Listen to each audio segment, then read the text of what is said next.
नमस्कार, सत श्री अकाल, सलाम दोस्तों। मैं रोहित गुप्ता, मेरे यूट्यूब चैनल रोहित क्लासेस में आपका तहे दिल से स्वागत है।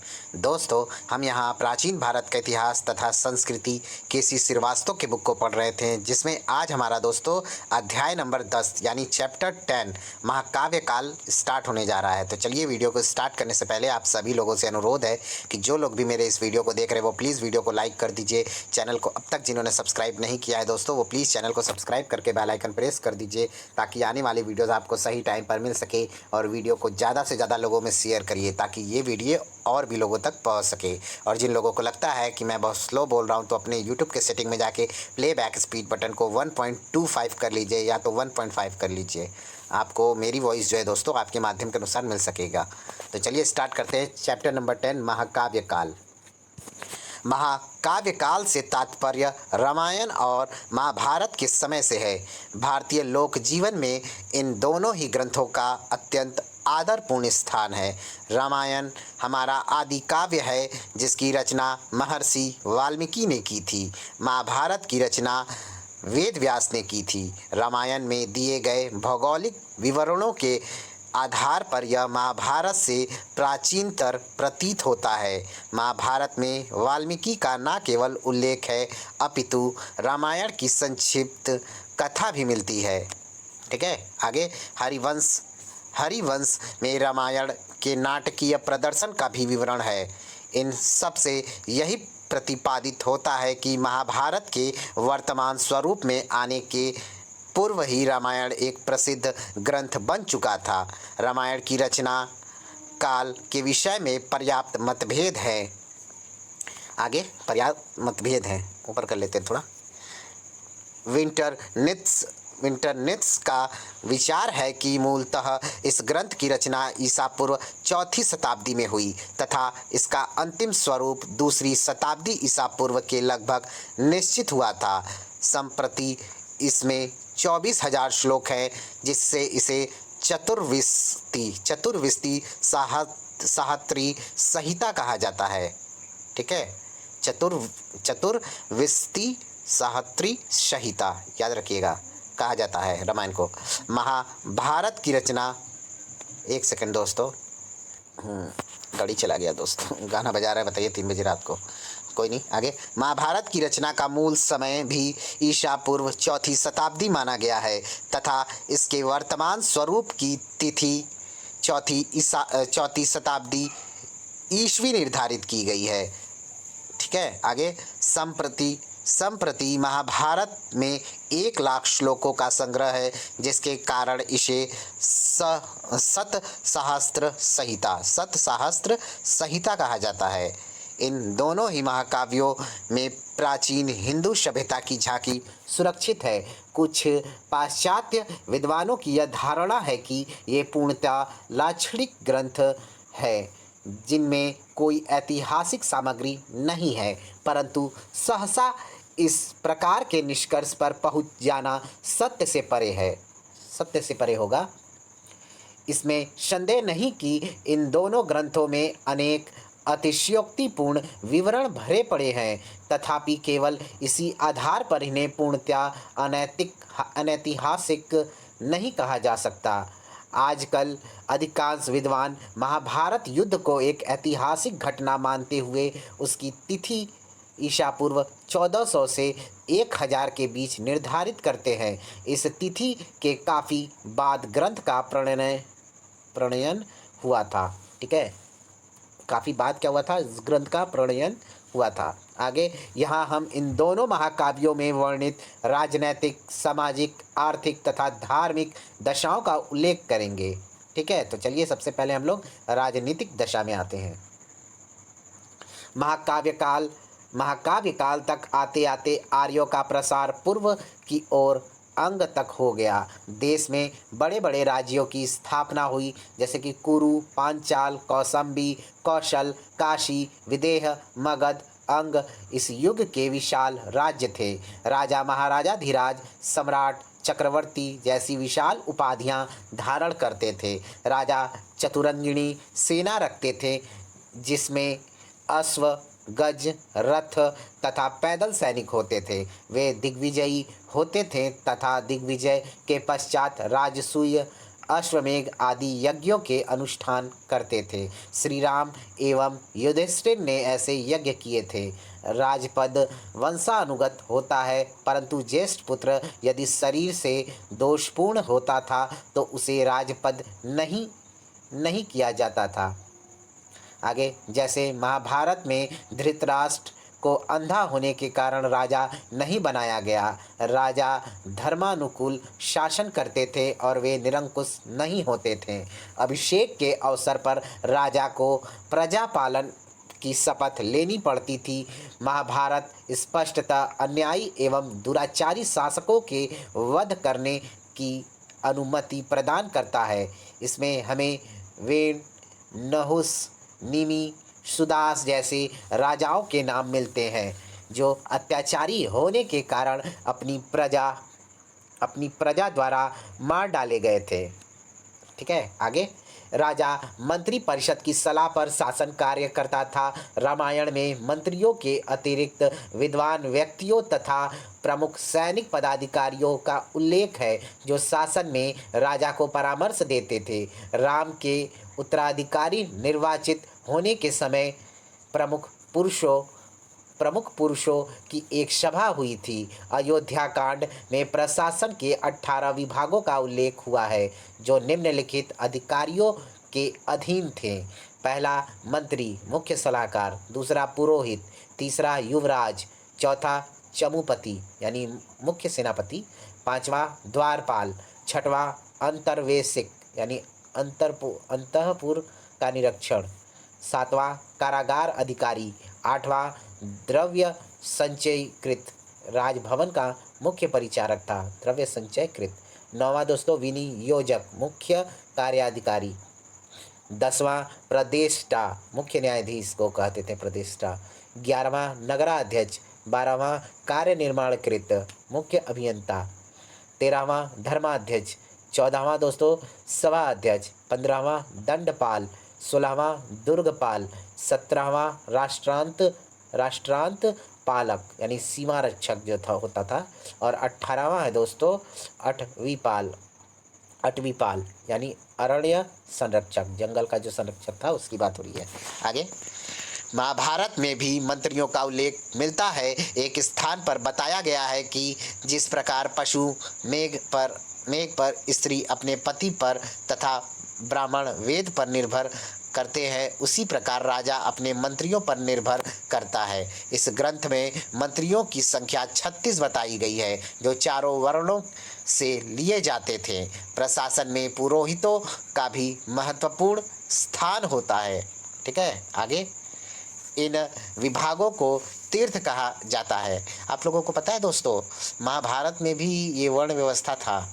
आप लोग विचार करिएगा, क्योंकि जिस तरीके से दोस्तों वर्णों का बात होता है, जैसे हमारे महान वो क्षत्रिय थे, आके माता कुंती के ही पुत्र थे। कहा जाता है ना, सूर्यपुत्र कर्ण जो थे उनको सूतपुत्र कर्ण भी कहा जाता था। ठीक है, सूतपुत्र करके उनका अनादर किया जाता था। तो आप लोग जाहिर से समझ सकते ही हैं कि उस समय भी क्या था, वर्ण व्यवस्था था। ठीक, चलिए आगे बढ़ते हैं।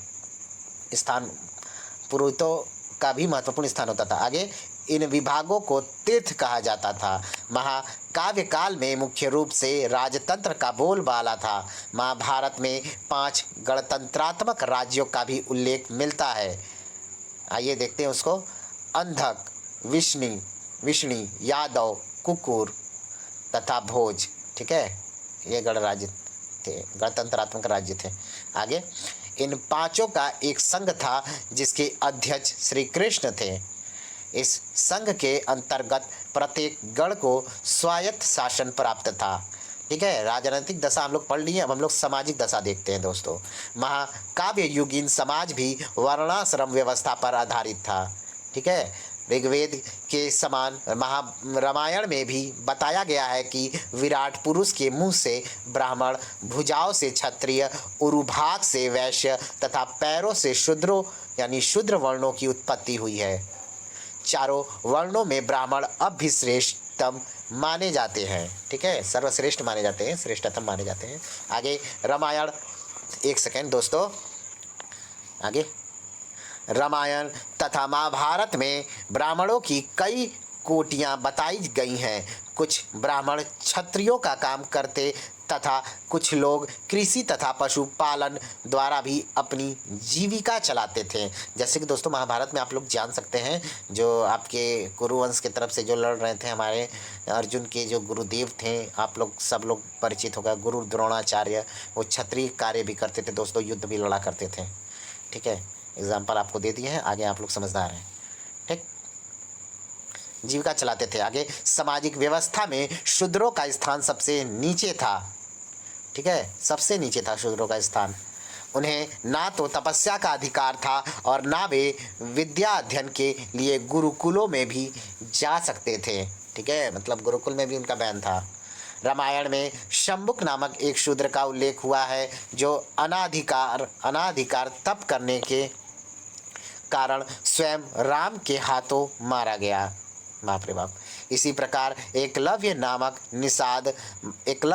निषाद बालक को द्रोणाचार्य ने शिक्षा देने से इनकार कर दिया तथा अपनी निष्ठा एवं लगन से जब उसने स्वयं ही धनुर्विद्या में निपुणता प्राप्त कर ली तो छल से उसके दाएं हाथ का अंगूठा कटवा दिया था।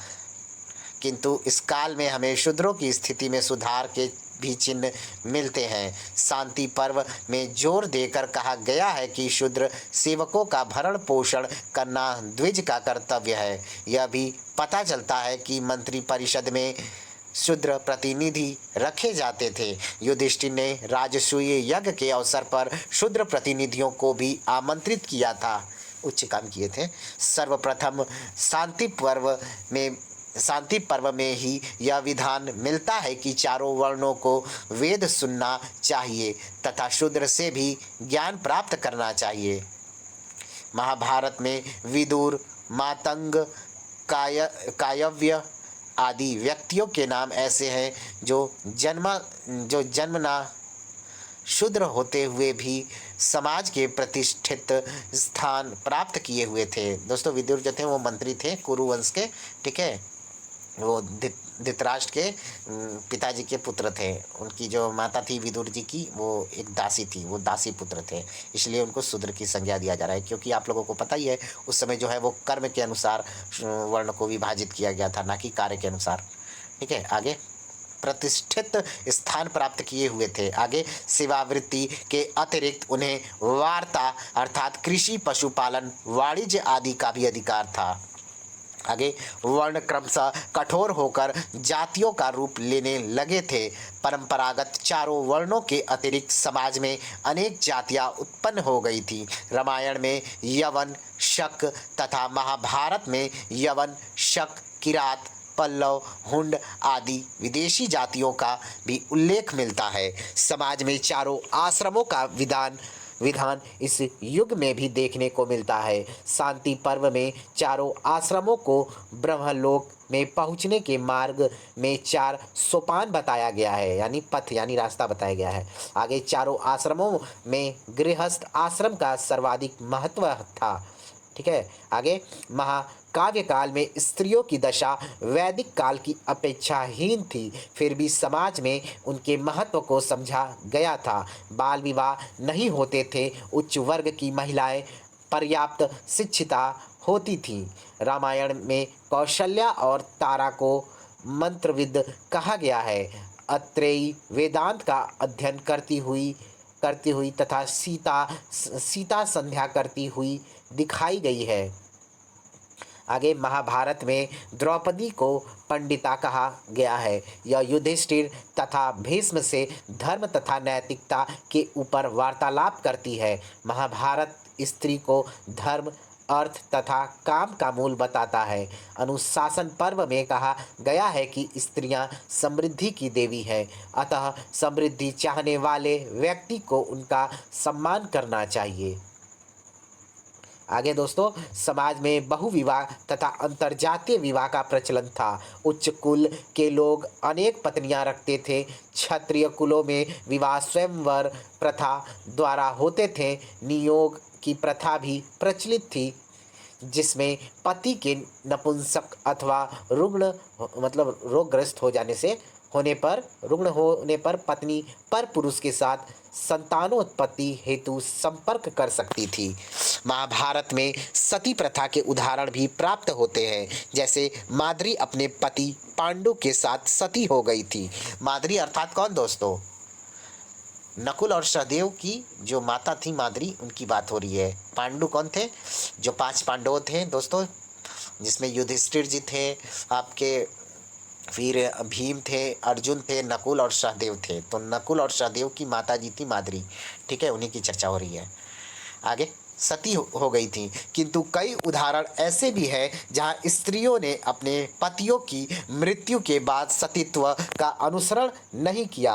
आगे अभिमन्यु घटोत्कच तथा द्रोण की पत्नी सती नहीं हुई थी। ठीक है, अभिमन्यु आपको पता है अर्जुन के पुत्र थे और आपके क्या बोलते हैं, जो श्री कृष्ण हैं उनके भांजे थे। ठीक है, आगे घटोत्कच आपको पता ही है। घटोत्कच कौन थे दोस्तों? आप लोगों को पता ही होगा अच्छे से, अगर आप लोग जानते हैं तो। भीम से ही रिलेटेड है, आपको बता दिए। एक का नाम मैंने आपको बताया है। घटोत्कच के बारे में आप लोग हमको कमेंट बॉक्स में, जो मेरे वीडियो को ध्यानपूर्वक पढ़ रहे हैं, वो जरूर कमेंट करेंगे कि घटोत्कच कौन थे। ठीक है, बहुत ही फेमस है, हिडिंबा माता से संबंधित है। ठीक है, और आपका मैं इतना आपको हिंट दे रहा हूँ, हिडिंबा माता से संबंधित थे। और जो उनके पिता थे घटोत्कच के, वो दोस्तों आप क्या भीम थे।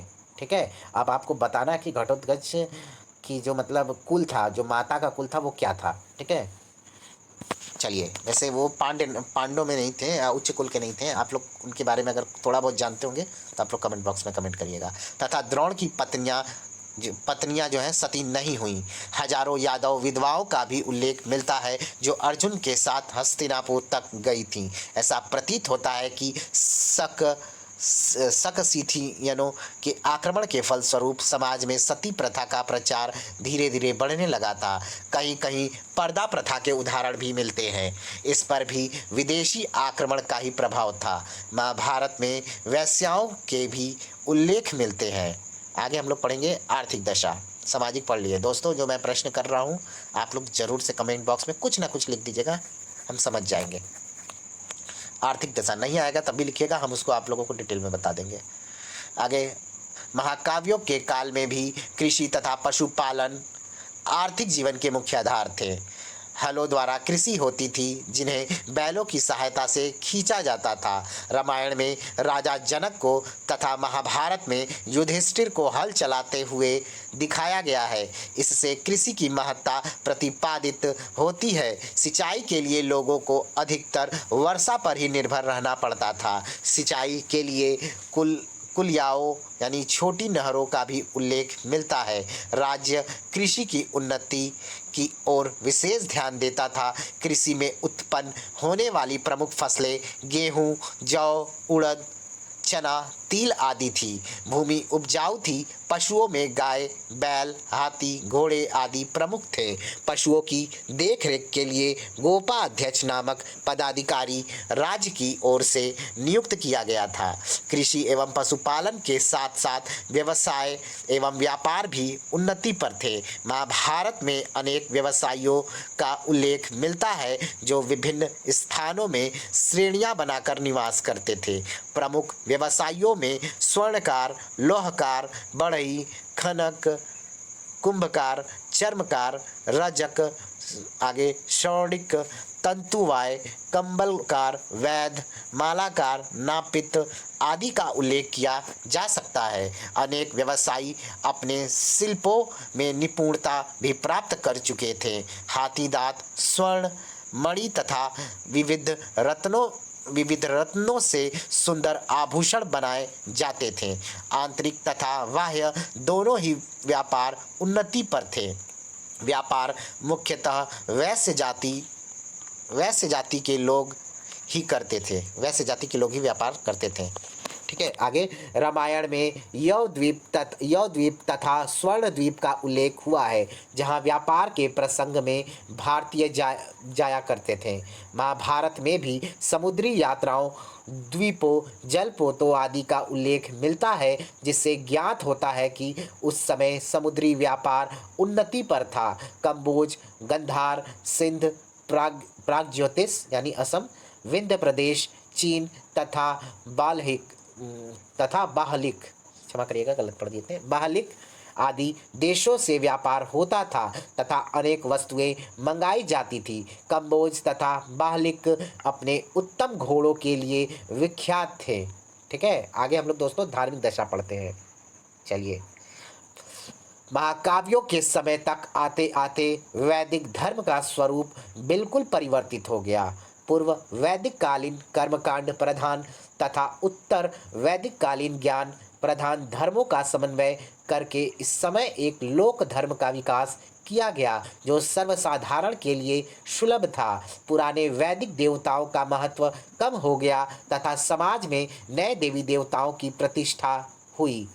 आगे, इनमें ब्रह्मा, विष्णु, शिव, गणेश, पार्वती, दुर्गा आदि के नाम उल्लेखनीय है। ब्रह्मा, विष्णु तथा महेश को त्रिमूर्ति कहा गया तथा उन्हें क्रमशः सृष्टि का कर्ता, धर्ता एवं संहर्ता स्वीकार किया गया। ठीक है।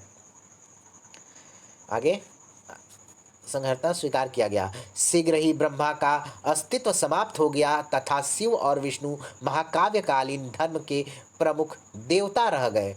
ठीक है। माना जाता है दोस्तों ब्रह्मा जी को वंचित कर दिया गया था शिव जी के द्वारा, क्योंकि ब्रह्मा जी का कुछ ऐसा कांड हो गया था जिसके कारण ब्रह्मा जी को श्रापित कर दिए। शिव जी ने श्राप दे दिया और प्रतिबंध लगा दिया था कि आपका पूजा वूजा नहीं होगा।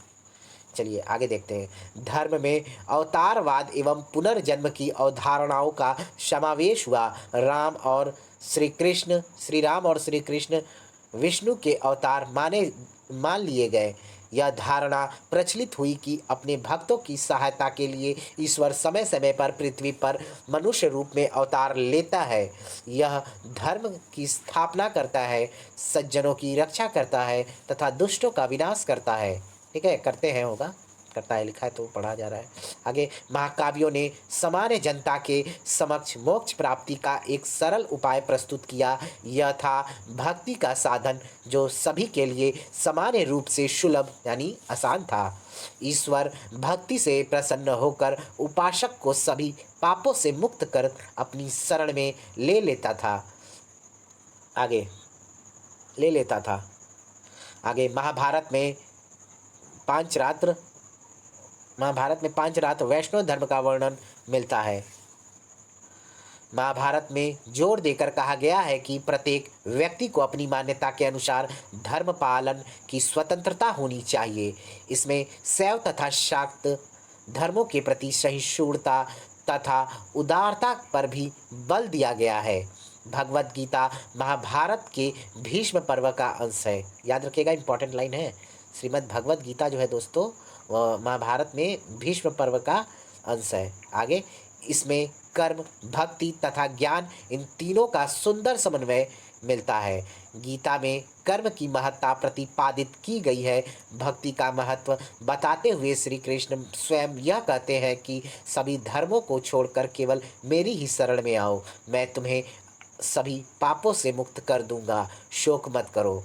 ठीक है दोस्तों, ये विषाद तब उत्पन्न होता है जब अर्जुन विषाद से ग्रस्त हो जाते हैं और जब युद्ध क्षेत्र में जाते हैं दोस्तों, तो वो सोच पे व्यवस्त हो जाते हैं कि मैं क्या युद्ध अपनों से ही युद्ध करूंगा, जिनके गोद में मैं खेला हूँ, बचपन मेरा जिनके गोद में बीता है, क्या मैं उन्हीं पर अपना शस्त्र चलाऊंगा, अस्त्र शस्त्र से प्रहार उन पर करूंगा, जिस गुरु ने मुझे शिक्षा दिया क्या मैं उस पर ही प्रहार करूंगा। ये शोक में आ जाते हैं। तो फिर वही श्री कृष्ण जी हैं जो गीता में भीष्म पर्व आता है जब, तो वहीं पे जो है अपना गीता का जो है अपना कर्म कांड जो भी रहता है आपका वचन देते हैं, गीता उनको बताते हैं दोस्तों। हालांकि दोस्तों ये अर्जुन के लिए नहीं था, ये अर्जुन तो बस एक जरिया थे। सुनने का तो असली कारण थे हनुमान जी को जब अर्जुन के रथ पर सवार किया गया था, तो उनके भक्ति के उपलक्ष्य में उनको श्री कृष्ण जी थे वो लीला सुना रहे थे। ठीक है, ज्ञान दे रहे थे। चलिए आगे देखते हैं दोस्तों, हालांकि वो सब तथ्य है, आगे जब आप लोग पढ़ेंगे तो और भी अच्छे से जानेंगे। चलिए हम लोग अपने पॉइंट्स पे आते हैं। शोक मत करो। आगे, रामायण तथा महाभारत में अनेक दैविक यज्ञों का भी उल्लेख मिलता है, परंतु यज्ञों में होने वाली हिंसा का विरोध किया गया। यज्ञ को इस समय मुख्यतः चित्त शुद्धि का एक साधन मात्र स्वीकार किया गया है। इसके अतिरिक्त महाकाव्यों में सत्य, अहिंसा, सदाचार, तप, त्याग आदि के पालन का भी उपदेश दिया गया है। महाकाव्यों का मुख्य उद्देश्य समाज में सत्य और न्याय की प्रतिष्ठा करना था। विभिन्न कथाओं तथा चरित्रों में विभिन्न कथाओं तथा चरित्रों के माध्यम से असत्य पर सत्य तथा अन्याय पर न्याय की विजय प्रदर्शित की गई है। रामायण में सचरित्रता पर विशेष बल दिया गया है तथा कहा गया है कि यह चरित्र ही है जो मनुष्य को देवता की कोटि में पहुंचाता है। आगे, महाकाव्यों द्वारा प्रतिपादित आदर्श प्रत्येक युग के लिए अनुकरणीय है। ठीक है, तो थैंक यू दोस्तों, ये लेसन समाप्त होता है यहीं पे। चैप्टर नंबर 10 हमारा यहाँ समाप्त हुआ। हम लोग नेक्स्ट वीडियो में दोस्तों चैप्टर नंबर 11 स्टार्ट करेंगे। ओके, तो थैंक यू फॉर वाचिंग। और दोस्तों हम लोग ट्राई करेंगे कि नेक्स्ट चैप्टर में अब हम लोगों का चैप्टर जो है धीरे धीरे करके बड़ा होगा और इसके टॉपिक वाइज चैप्टर बनते रहेंगे। चैप्टर्स के जैसे टॉपिक 1 टॉपिक 2 जैसे आगे बना था ना ऊपर में, उसी प्रकार से।